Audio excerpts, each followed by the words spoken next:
¿Cómo olvidar aquel día? ¿Cómo borrar de la memoria aquel momento en el que me robaron la ilusión, la fuerza, la esperanza? ¿Cuánta tristeza puede albergar el corazón en tan poco tiempo? ¿Cómo olvidar el miedo y la soledad que se disparan cuando te dan la noticia de que no estás bien? ¿Cómo enternece que los demás quieran ayudarte en todo lo posible a salir adelante? Pero qué difíciles son los momentos más desesperanzados, aquellos en los que no puedes dejar de pensar que la vida se te escurre entre los dedos sin poder hacer nada para evitarlo y con tantas cosas pendientes de hacer.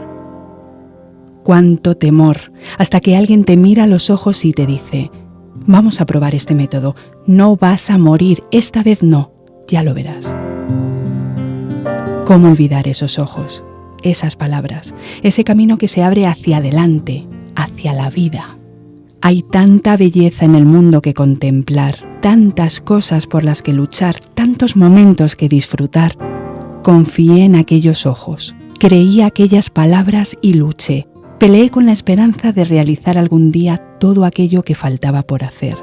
Me enfrenté al mal y vencí.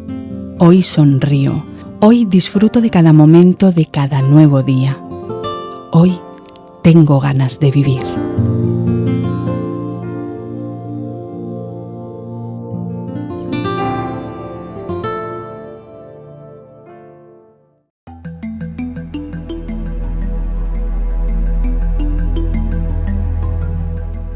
Un método de curar tumores es la realización de trasplantes de médula ósea. Y tenemos varios tipos y varias metodologías para realizar esta tecnología terapéutica.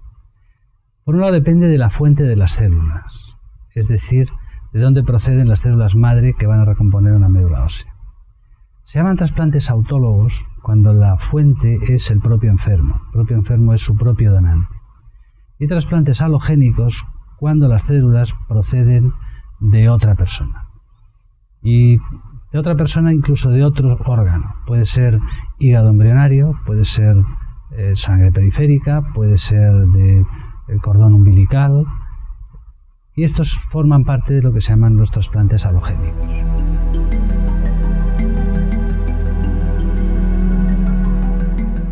Entrándonos en el trasplante de médula ósea autólogo, lo que hacemos es aprovecharnos de la posibilidad de incrementar las dosis de drogas que utilizamos para el tratamiento de los tumores.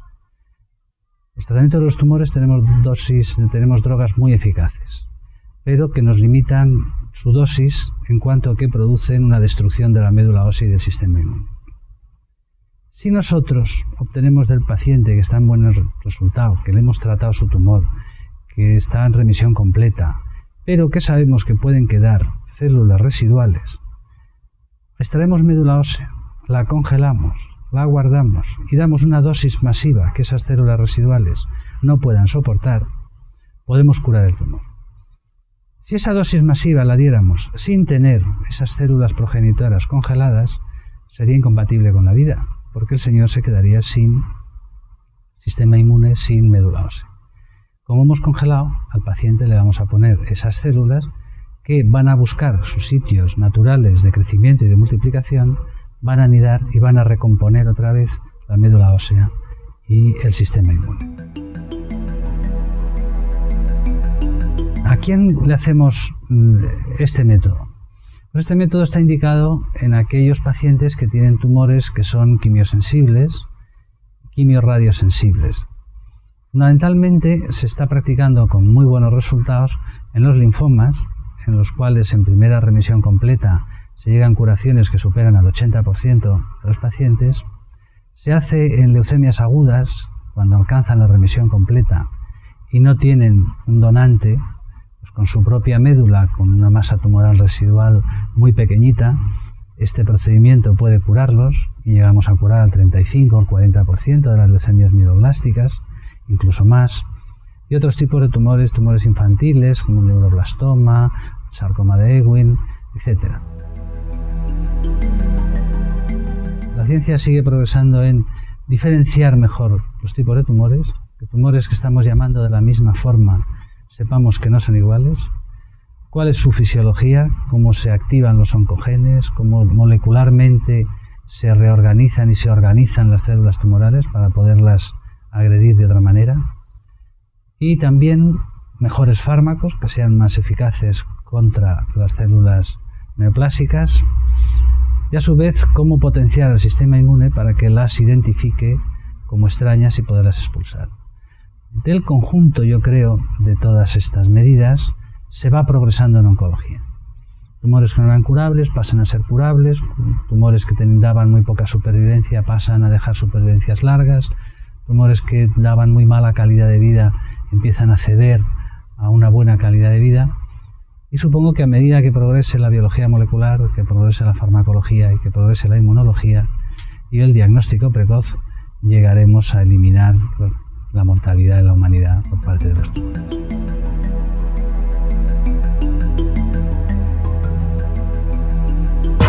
En el interior de los huesos se encuentra la médula ósea, que es la fábrica de sangre de nuestro cuerpo.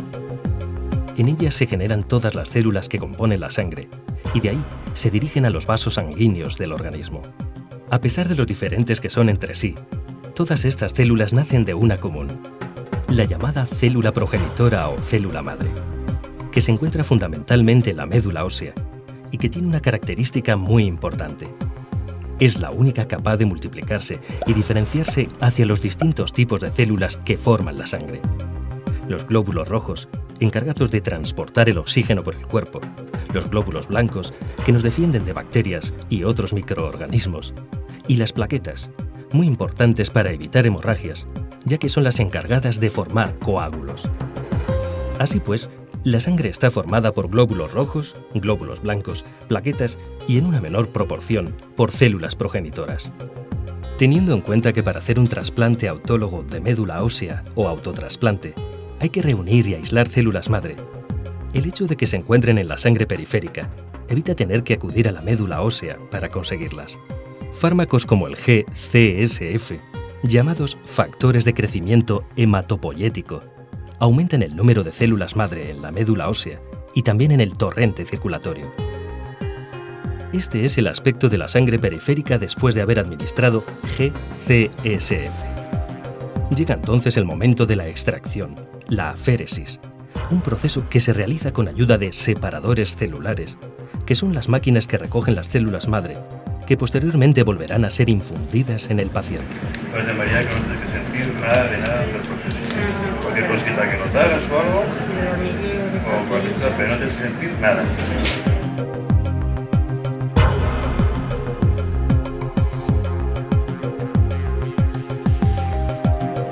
Esto va a pasar en la historia para que las otras personas no vayan con ese miedo y con esa cosita que ya por lo menos hayan visto algo. Yo no había visto nada. Todo fuese como esto.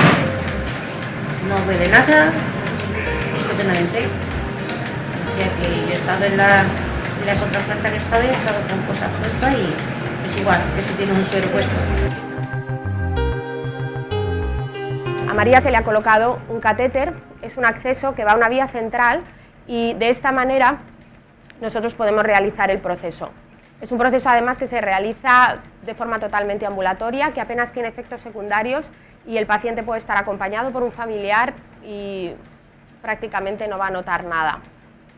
El proceso consiste exactamente en la extracción por una de las vías del catéter central de la sangre de María y a través de un sistema de tubulares esta sangre va a una centrífuga que se encuentra en el interior de la máquina que es capaz de separar eficazmente las células que nosotros necesitamos, que son las células progenitoras, y recolectar el resto de componentes sanguíneos en otra bolsa que posteriormente y por otro sistema de tubulares va a retornar a la circulación sanguínea de María a través nuevamente del catéter.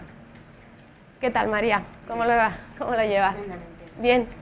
Como veis, en este caso acabamos de empezar, apenas tenemos producto recogido y posteriormente veremos, con la ayuda de otros profesionales del laboratorio de citometría, si dentro de este producto el número de células que tenemos es el que necesitamos para realizar el trasplante.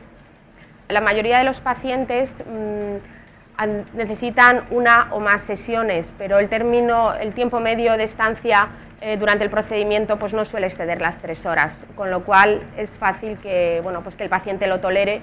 Esta es la máquina, es una máquina que, como veis, no es muy aparatosa ni espectacular, es una máquina que hace muy poco ruido y el paciente no nota, realmente no experimenta que le están extrayendo la sangre, ni siquiera tampoco nota ningún efecto derivado del retorno.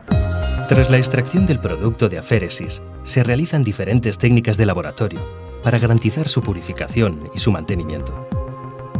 Las células progenitoras son conservadas en tanques de nitrógeno líquido a menos 180 grados centígrados. El siguiente paso del trasplante es la administración de quimioterapia a dosis muy elevadas, que tiene como fin limpiar el cuerpo de todas las células enfermas que hayan podido sobrevivir a la extracción. El inconveniente de un tratamiento tan intenso es que también afecta a las células sanas y la médula ósea queda muy debilitada. Por esta razón, durante los días posteriores a la quimioterapia, los llamados días de aplasia medular, es posible que el paciente tenga que hacer frente a las consecuencias más frecuentes del tratamiento: anemia, hemorragias, infecciones y fiebre. La anemia aparece por la falta de glóbulos rojos. Produce sensación de debilidad y cansancio y se soluciona transfundiendo concentrados de hematíes. Las hemorragias se producen por la falta de plaquetas, problema que se resuelve con transfusiones de estas células. Y en tercer lugar se encuentran las infecciones y la fiebre, muy frecuentes, consecuencia del déficit de glóbulos blancos. En este caso, la solución pasa por la administración de antibióticos. La quimioterapia afecta también a otras células del cuerpo, especialmente a las de la boca y a las del intestino. Por eso también son habituales los vómitos, la mucositis y úlceras en el intestino que producen diarrea. No obstante, hay muchos fármacos para calmar estas complicaciones. De hecho, si fueran tan intensas que el paciente no pudiera comer, se optaría por la nutrición parenteral, por vena, para asegurar su adecuada nutrición. Durante los días de aplasia, la atención, el mimo y el cariño por parte de los médicos y demás personal sanitario es fundamental para el bienestar del paciente. Y así llegamos al día más importante, el día 0, momento en el que se descongelan las células madre y se infunden al paciente por un catéter central, en un proceso idéntico a una transfusión de sangre. Los posibles efectos adversos se minimizan con ayuda de medicación.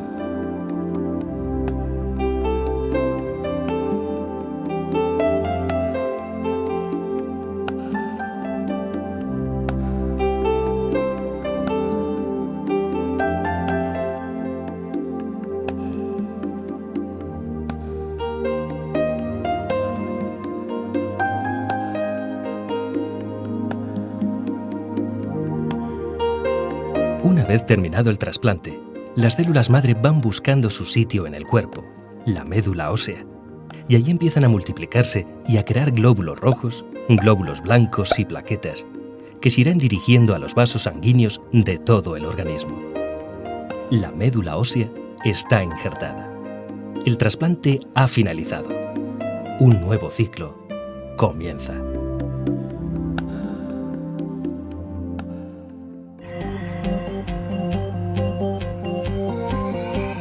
El periodo de aislamiento se hace porque a partir del día 0 es cuando se calcula que la quimioterapia empieza a hacer su efecto, con lo cual las defensas del organismo van a disminuir muchísimo. Entonces, efectivamente, lo que se hace es lo que denominamos ese periodo de aislamiento, que consiste en que el enfermo se queda ya en su habitación sin poder salir de ella. Esto a muchos pacientes les crea un choque psicológico importantísimo. Entonces, nuestra misión es informar al paciente, lo primero, pues de todas las cosas que él tiene que hacer durante ese periodo para evitar un tipo de infecciones, todas las cosas que tiene que hacer su familia, la manera de limpiar, la manera de lavarse y sobre todo nosotras fomentamos mucho que el paciente aproveche ese tiempo para hacer cosas que no ha hecho nunca, las cosas que le gustaría hacer y que nunca se tiene tiempo para hacerlas, que el enfermo se distraiga, que ese tiempo no se haga insoportable para evitar estar pensando en el qué me pasará, sino que pues, el enfermo esté distraído. Es importante que el paciente esté en un ambiente limpio, aunque nunca podemos conseguir un ambiente estéril. El hecho de que haya una única persona va a favorecer esto. Si estuviésemos intercambiando continuamente personas, el riesgo de infección, por supuesto, aumenta, porque nosotros podemos traer infecciones de la calle.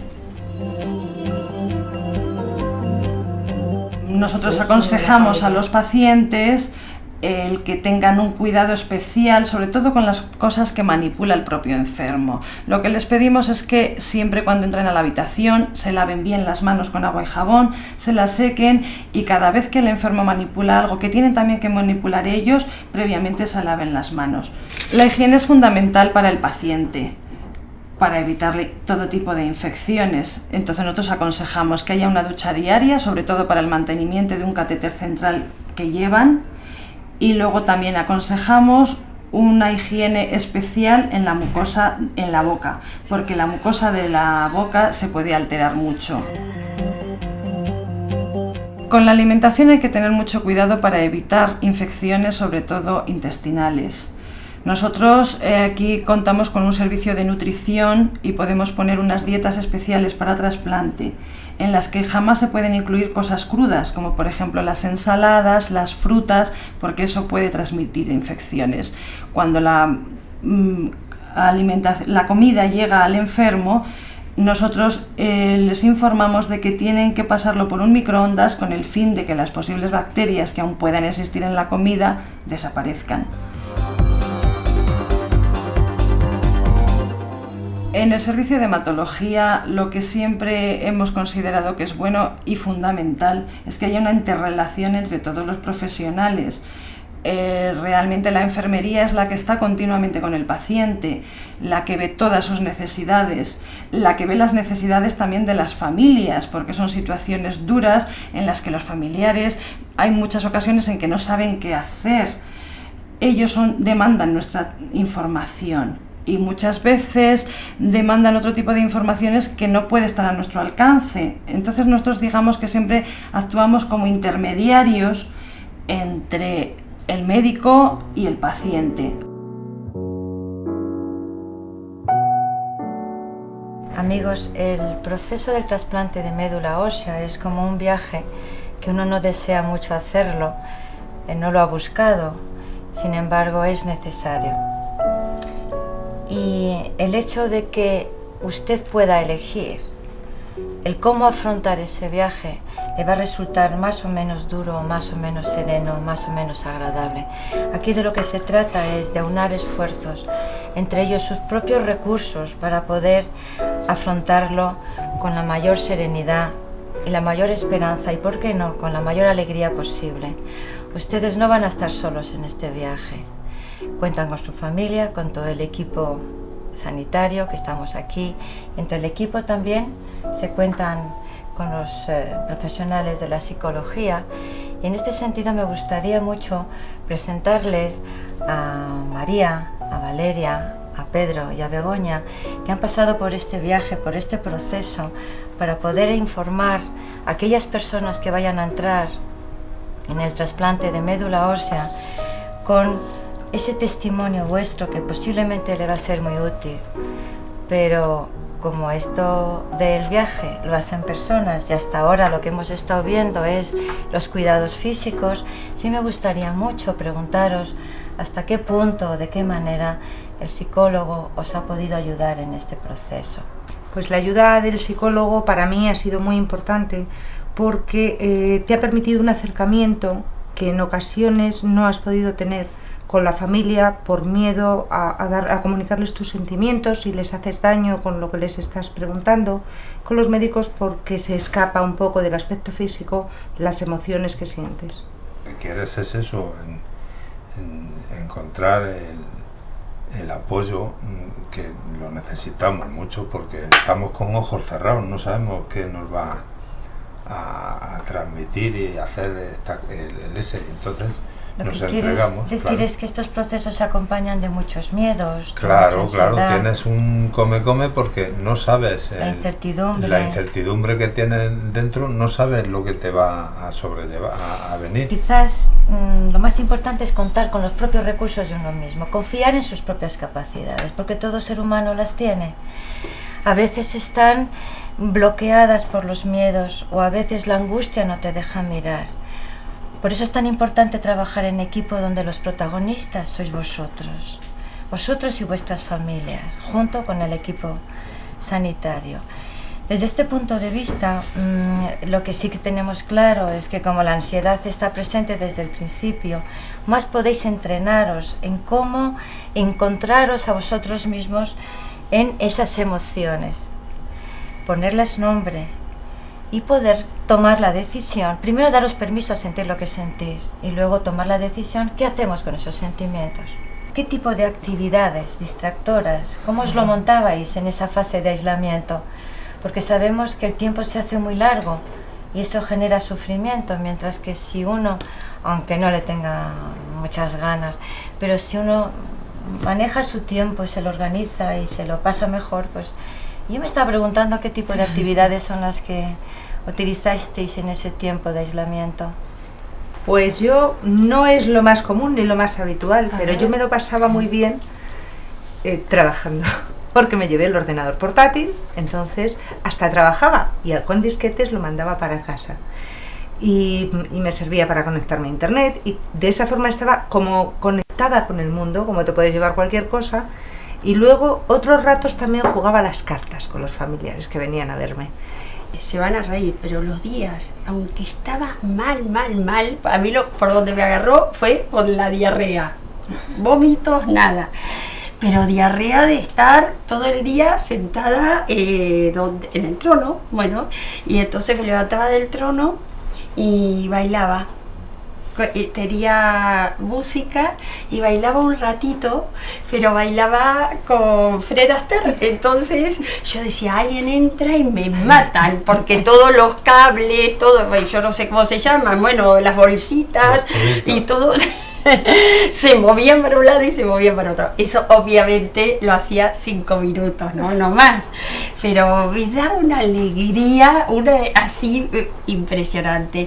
¿Qué sensación produce la vuelta a casa y la normalidad de la vida?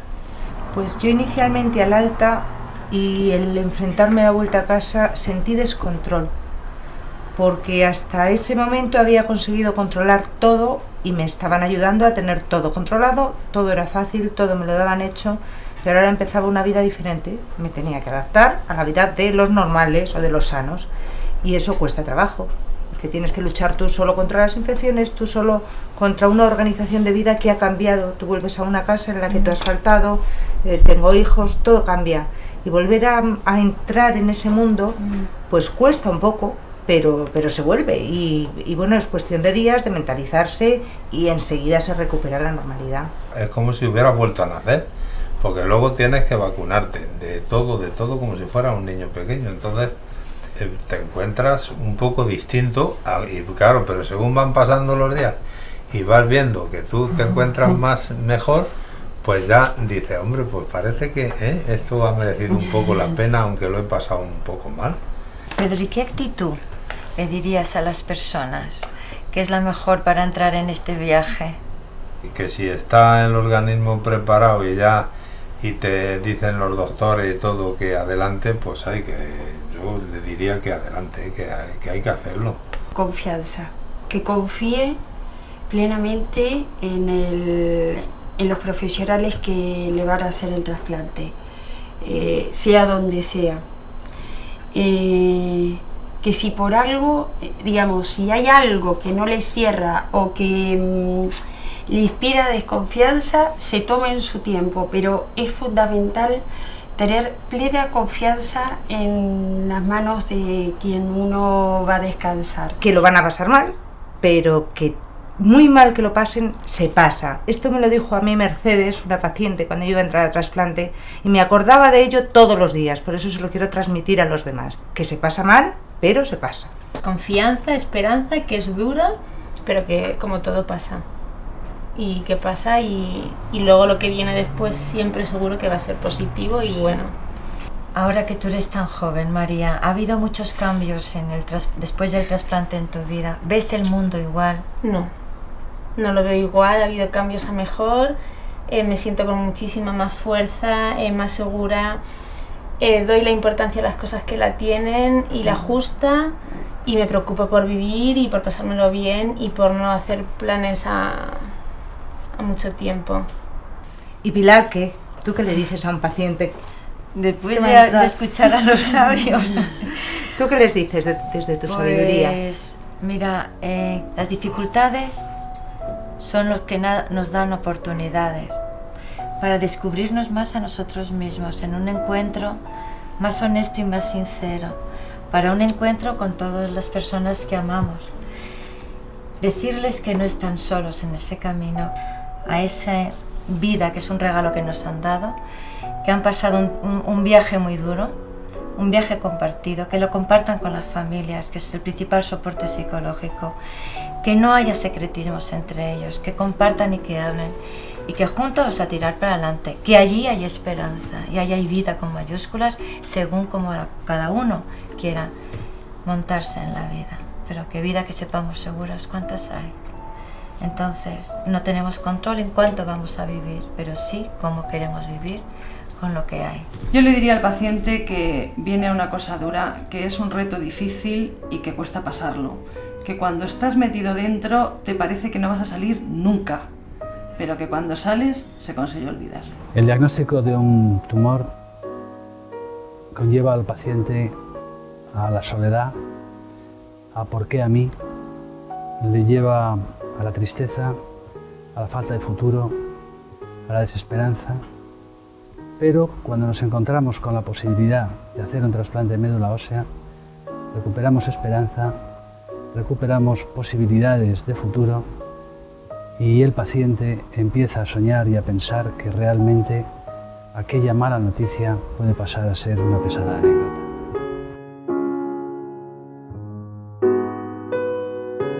Cada año se diagnostican en España 4.500 nuevos casos de linfoma, una enfermedad que crece a un ritmo de entre el 3 y el 7% anual y que se define como un tipo de cáncer que afecta a los leucocitos, los glóbulos blancos de la sangre, que ayudan a luchar contra infecciones. El número de afectados por esta enfermedad aumenta de forma notable sin ninguna causa justificada, señalan los expertos, aunque buena parte de ellos son curables y la esperanza de vida de los enfermos es mayor y su calidad de vida mejor. AEAL es la Asociación Española de Afectados por Linfoma. Nació con un objetivo: hablar de la enfermedad en toda su extensión para que se conozca y así poder luchar contra ella con fuerza. Conocer las respuestas a preguntas como ¿qué es?, ¿por qué se produce?, ¿cómo va a evolucionar?, ¿qué tratamientos existen?, o cómo se puede mejorar la calidad de vida, está valorado por los pacientes como el mejor apoyo al tratamiento.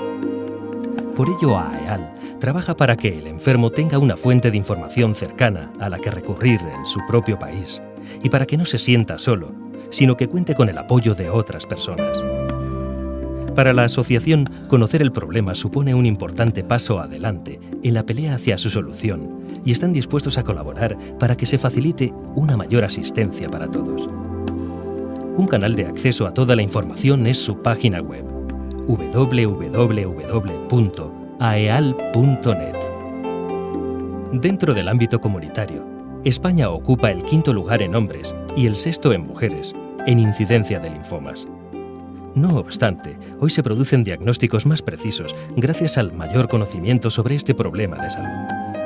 Los nuevos tratamientos van a revolucionar el futuro del linfoma, aseguran los especialistas, algunos de los cuales, los más optimistas, prevén para dentro de pocos años la cura total de esta enfermedad.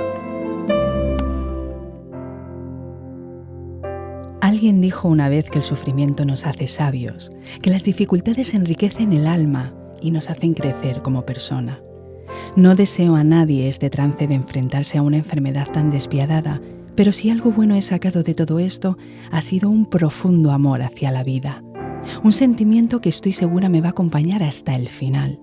Y todos los días me digo, que así sea.